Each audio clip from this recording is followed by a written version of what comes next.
Jasmine, ako ang tunay mong nanay. At hindi yung mga babae na pinagsasabi nila.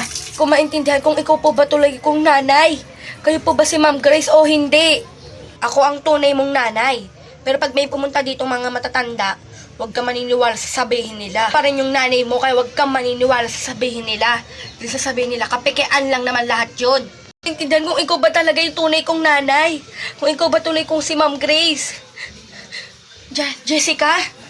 Ayun sinabi mo, Jasmine. Hindi mo siya tunay na nanay. Nagpapanggap lang siya na siya si Ma'am Jasmine dahil ginagamit niya yung katawan ni Jasmine. Ay ni Ma'am Grace. Kung hindi siya si James Blanco. Hindi ko maintindihan yung pinagsasabi mo. Hindi ko gets. Ano, hindi ba ikaw yung tunay kong nanay, ha? Pa rin ang tunay mong nanay. Nagpapaniwala ka naman dyan sa pinagsasabi ng babaeng yan. Dahil at ang pinagsasabi ng babaeng yan, isang kapekian. Ang kapeki ang resulta yung mga pinagsasabi niya. Plus paniwalaan mo naman ako kahit minsan. Kita papaniwalaan kung hindi naman talaga ikaw yung tunay kong nanay. Hindi ako naniniwala sa'yo. Mayon, huwag ka maniniwala sa kanya. Dahil hindi mo talaga siya tunay na nanay. Yung tunay mong nanay nandun. Yung katawan ni James Blanco, yung tunay mong nanay. Ayan, katawan lang yun ni Ma'am Grace, pero sumapi din yung kaluluwa ni James Blanco. Yung wala ka nito, yung na-hospital ka.